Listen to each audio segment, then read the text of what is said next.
À un moment donné de nos vies, il y a de fortes chances que vous et moi nous sentions seuls.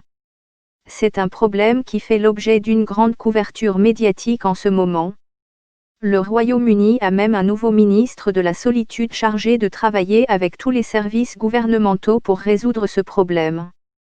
C'est un sujet important et qui cause beaucoup de malheur, mais il est entouré de nombreux mythes. En voici 5 parmi les plus importants.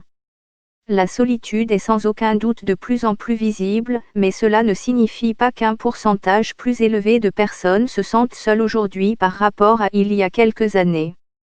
En se basant sur des études remontant à 1948, Christina Victor, de l'Université Brunel, a montré que la proportion de personnes âgées souffrant de solitude chronique est restée stable depuis 70 ans, 6 à 13% d'entre elles déclarant se sentir seules tout le temps ou la plupart du temps.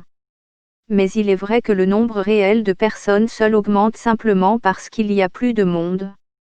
Il ne fait donc aucun doute que la solitude est à l'origine de beaucoup de tristesse. La solitude fait mal. Mais la bonne nouvelle est qu'elle est souvent temporaire et ne doit pas être considérée comme entièrement négative. Elle peut au contraire nous inciter à chercher de nouveaux amis ou à trouver un moyen d'améliorer nos relations existantes. Le neuroscientifique social John Cacioppo affirme que nous avons évolué pour connaître la solitude afin de nous inciter à maintenir nos liens avec les autres. Il compare cela à la soif. Si vous avez soif, vous cherchez de l'eau. Si vous vous sentez seul, vous cherchez d'autres personnes. Depuis des milliers d'années, les humains sont restés en sécurité en vivant en groupe coopératif. Il est donc logique d'avoir un mécanisme de survie qui nous pousse à maintenir nos liens avec les autres.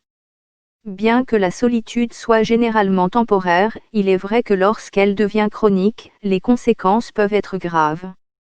Il est prouvé qu'elle peut diminuer notre bien-être, affecter la qualité de notre sommeil et conduire à la tristesse. Elle peut également engendrer un cercle vicieux dans lequel les personnes se sentent si seules qu'elles se retirent des situations sociales, ce qui les rend encore plus seules. Des recherches ont montré que si une personne se sent seule, le risque de ressentir des symptômes de dépression un an plus tard est plus élevé. Celui-ci est un peu plus compliqué. On cite souvent des statistiques sur l'effet que la solitude peut avoir sur notre santé. Des études ont montré qu'elle pouvait augmenter de près d'un tiers le risque de maladies cardiaques et d'accidents vasculaires cérébrales et que les personnes seules ont une pression artérielle plus élevée et une espérance de vie plus faible. Ce sont des résultats sérieux, mais beaucoup d'études sont transversales, prenant un aperçu dans le temps, donc nous ne pouvons pas être certains de la causalité. Il est possible que des personnes malheureuses et isolées soient plus susceptibles de tomber malades. Mais cela pourrait aussi se produire dans l'autre sens.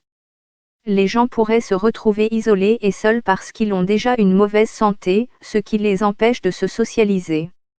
Ou bien les personnes seules peuvent apparaître dans les statistiques comme étant en moins bonne santé parce que leur solitude les a privés de la motivation nécessaire pour s'occuper de leur santé. Et bien sûr, il n'est pas nécessaire que cela se passe dans un sens ou dans l'autre. Cela pourrait fonctionner dans les deux sens.